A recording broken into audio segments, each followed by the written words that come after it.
me get this too close in the face. And the light's bright enough. October Red Boxing.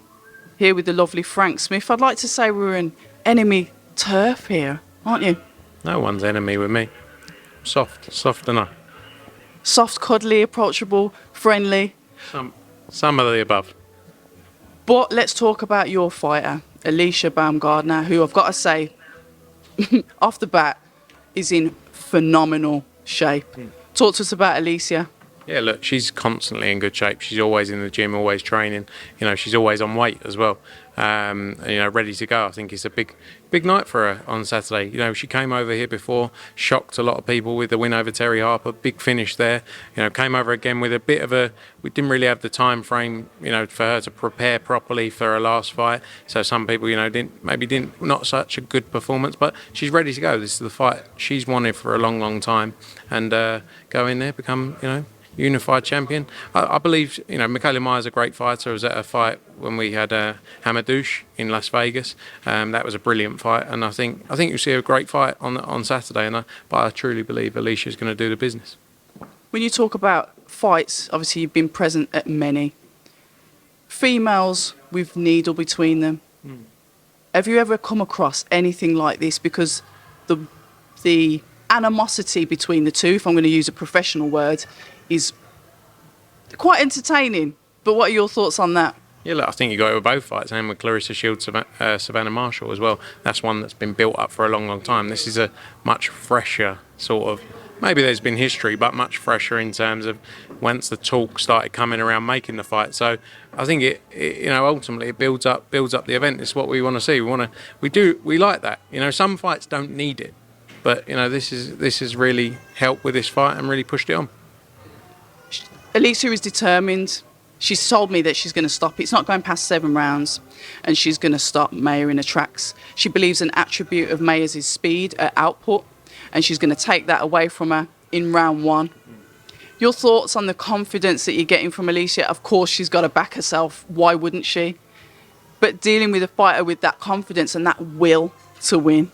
Yeah, look, she's always had that confidence. You know, she ever since the first fight we did with her, but even before that, she's had that confidence, and that's what makes her so entertaining. And I think that's why she's prepared to. I think when you got confidence in your preparation, it helps everything else. You know, some fighters aren't as prepared and don't go through that sort of that training camp that she put herself through, but she's constantly in the gym, constantly training. I think that helps in all ways, and that's why you see that confidence that you maybe don't see with others.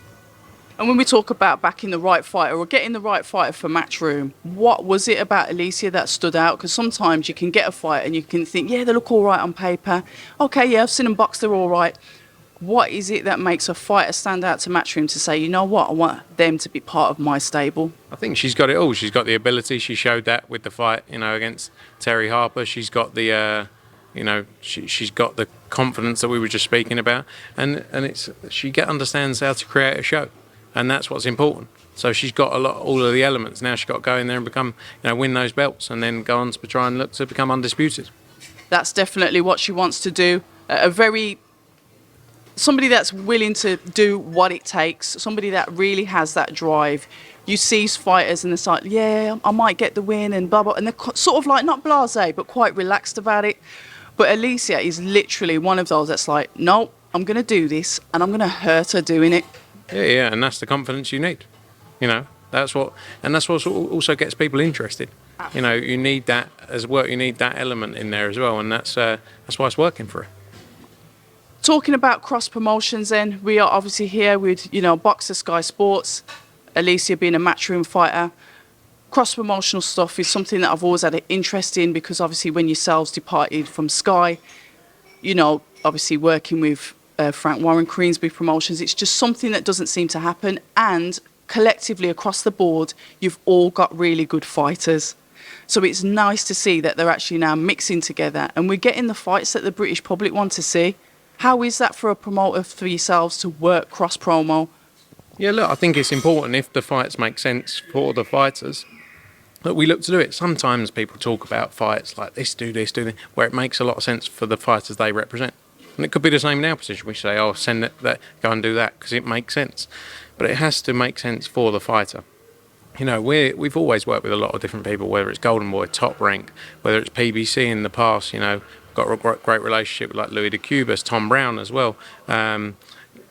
George Warren most recently been speaking to quite often as well. You know, so it's not like we're not here to just build a brick wall and stuff. yeah. But like we more than anyone, I think, work with other people, and we will continue to do so if it's right for the fighters and the right opportunities. We'll continue to do so. We've got no problem with it, and it's good for the sport of boxing. And that it is. I will touch on obviously what's happened with the recent news on Conor Benn. However, I will not be asking you any questions about Chris because he is your brother-in-law. So yeah, forgive me for that because I actually forgot for a minute. So we will not be speaking about Chris. To be fair, I've spoken to Callie recently about Chris, but I just want your thoughts on what has happened.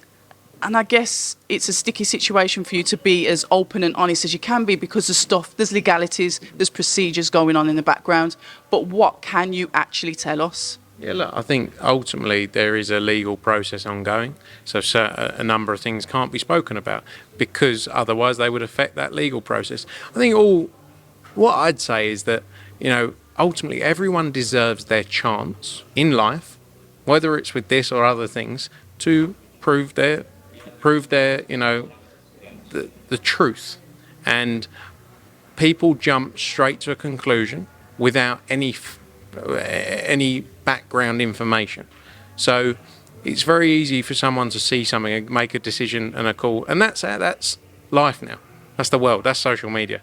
As soon as anyone sees anything, they make a decision there and then, rightly or wrongly. But that's the world we're in. All I'd say is, you know, Conor Benn's a 26-year-old guy who is going through a very, very tough time now, and it's going to be a tough period for him, and he's got a lot he's going to have to go through. But allow him the process that other people have been afforded, not just in boxing, but in other sports, to go through, because he hasn't been given that. So allow him that process, and then make your decision once that process has played out, because everyone else gets that opportunity. And he's not the first person that's been in this position and it's come out and hasn't been given the opportunity. That's happened before. But we've seen U-turns in the past where things have changed and more information's come out and people gone, all right. But no one turns around then and goes, oh, sorry what I said about you. No. So allow it to come out and then have your opinion. Whether that's 3 months, 4 months, a month, whatever it is, next week. Allow it to come out and then go from there. And the other thing is people question about him. He can't come out and make a big statement with the ongoing legal position he's in. He has to make a decision that's right for his career and his long-term career. And ultimately, the most important thing is clearing his name legally. And then I'm sure he'll want to come out and talk now, but give him that time to at least, you know, go through that process. You've got the court of public opinion, I always call it, and like you said, once something comes out, it is literally, you are tarred with that brush, you are marked forever. And even if, you know, the findings come out that it's, you know, it isn't what it is, or whatever the reason be it, you know what the public's like. They're not somebody that's going to let go of it because they're almost like a dog with a bone now. They're really happy with this story. But the only thing, like looking at it from a fan's point of view, and I can speak from a fan's point of view, I love the sport. I was one of these, as you know, that was really keen to see this fight happen because I'd watched their fathers fight, as of many of the viewers. But what looked odd from our point of view is the timeline of how everything unfolded. And it was when basically Conor had signed up to get the testing. Voluntary, you sign up voluntarily, however, they will mandatory test you as part of that voluntary process. Fine. The dates are skew if they're a bit odd of when the actual adverse finding came out. Everything still went according to plan. I know you're not going to comment on it, but obviously Eubank Sr. was in the background saying, I'm really not happy about this. The week of the fight, bearing in mind you'd had your media days, the red carpet, I don't even want to ask how much all of that has cost, but everything's leading up to it. Then all of a sudden, the Mail Online, a credible journalist, some say, yeah, sometimes, has come out and said X, Y, and Z. And then almost like a knee-jerk reaction, you get the British Boxing Board of Control saying, we're prohibiting it. From our point of view, it looks as if the only reason why the BBBFC did that was because of the leaked article. Therefore, it brings everything else into question. Do you understand, like, from our point of view? Yeah, look, I'm not going to go into detail about the British Boxing Board of Control and what they did. You know, ultimately, they made their decision at a very late stage, right? Yeah. Let's park that a second. You know, people talk about Matchroom. You know, there's a number of different parties involved in this. You know, the British Boxing Board of Control are the regulatory board set to run the sport of boxing in this country. They make the decisions, right? Whether it's to do with doping, injury, like whatever it is, it's up to them. Then you got Matchroom, you got Wasserman, you got Conor Benn, you got Chris Eubank Jr. In this case, you know, Chris Eubank Jr. is the fighter who was made aware and had his own independent medical advice, etc., etc. And it's not up to Matchroom or Wasserman at that point to pull the fight. You know, legally, it's easy for people to have a position and say, you should have done this, you should have done that. There's legal ramifications, which route you go in terms of if you do this, if you do that.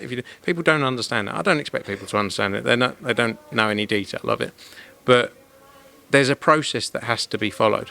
The British Boxing Board of Control made their decision. They're the regulatory body. You know, people talk about us going to High Court, changing it, using a different commission. Like, yeah, we could have done that if we wanted to. You know, we made a call, and the board made a call to not sanction the fight. We weren't going to have another regulatory body sanction the fight. Eddie was quite clear about it. He even posted it on social media. You know, not like I say, when it comes back to it, all we ask is that a process is followed. And, you know, if the British Boxing Board of Control tomorrow change their rules and say, moving forward, our rules are that if a positive, whether it's VADA, that's for them as the regulatory body in this country to go away and do. Not for us. Like, I can't say it. Because I can't say it about anything else. I can't say it about injury. I can't say it about... Like, I don't review people's brain scans or their medicals. That's the British Boxing Board of Control. That's their job to do. As the regulatory body, we pay them... All promoters pay them a fee to run the sport, you know, independently. So it's on them to take away and do. It's a subscription, isn't it, for a service? Yeah, but a whole host of promoters. And they run their business and their job is to independently run the sport. And if they tomorrow... choose to, right, moving forward, then that's the process you follow. And the difference is here, the process hasn't been followed like it has done. So that's the difference. But people obviously don't understand, don't care about it. That's fine. But let it run its course, let the legal positions run their course, and then we'll go from there. Run its course is what it will do, because we can only move forward with any such things anyway. But I think a couple of the things that was there, sort of like, say, for example, a few weeks before, Eddie was like promoting the use of VADA, saying, you know, it's the gold standard, it's what we stand by. But then, obviously, the adverse findings with this, it's sort of like, but UCAD said it's all right. And it's that grey area where, like, if you're the member of the public, like you said, we don't know the intricacies, so we can only go on what we've seen. And I know you're not Eddie, and I know you didn't say it. But can you understand where there is a bit of like confusion on? So, are you using VADA or not? Yeah, no, I get that, and we use VADA on multiple, you know, a whole host of occasions. But everyone at this point comes out and has their position on it, and it's like there's been other situations with other promoters, other broadcasters, where things have gone ahead because they have further detail around it for the reason. So just like that, we have a lot more information than other people would. So, you know, it's easy for someone to say, point to that, point to this. And maybe on occasions, if Eddie said that, it's around things that we don't have all of the detail around. Just like, so he's maybe saying it like other people would. I still agree there's a huge place for VADA testing and probably more testing in the sport of boxing. But at the same time, as long as processes are followed. So I think what generally in the sport has to happen is more processes put in place, you know, and as long as they're followed, that's fine. That's fine. It's like anything. Just do what you say you're going to do. I can't argue with that, Frank. But what I will ask then is what fight... Dillian Whyte, that's one person I wanted to speak to you about. I get on quite well with him, actually, and I've seen that he's sort of like escaped, I say. He's gone to America to do some training, and he's announced that obviously he's training with Buddy McGirt. he seems to be in quite high spirits as well. When can we expect to see Dillian back out? I've heard rumbles about the 26th of November. Is that happening?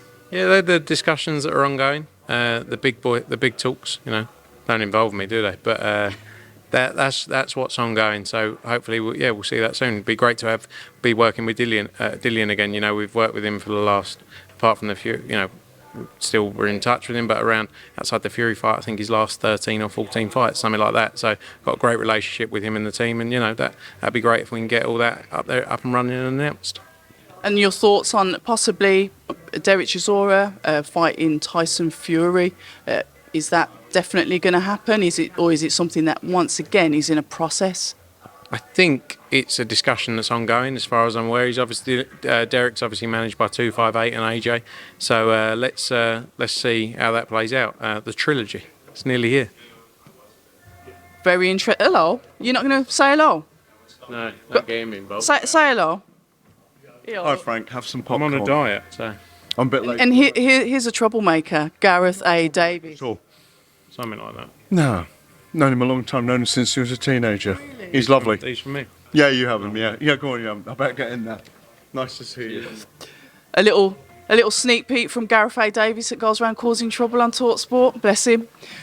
I really appreciate your time. I know it's a sensitive subject. I know we've all got to sit tight and wait, and I'm trying to just get everyone's opinion on it so I can make some sense of it myself, because like you said, we're on the outside, we don't know what's going on, and what is necessarily black and white isn't necessarily black and white. No, but at the same time, we're all guilty in other occasions of judging people or judging something. Maybe I do with other things in life. So maybe we all have to look at ourselves and go, actually, give it the time to roll out, look at the actual detail of it, and then go from there. I'm not saying people are wrong, like that's the mindset now. But hopefully people will understand that process will be played out and give this 26-year-old guy an opportunity to do that. Don't have to, but that's all I'd say. Thank you. I really appreciate your time. October Red Boxing with the lovely Frank Smith of Matchroom. The press is going on as we speak, so I better let you go. Hi, and thank you for watching October Red Boxing. Like, subscribe, and tap the bell for notifications. You can also find us on Instagram at October Red Boxing and on Twitter, October Red UK. And remember, at October Red, we stay ready.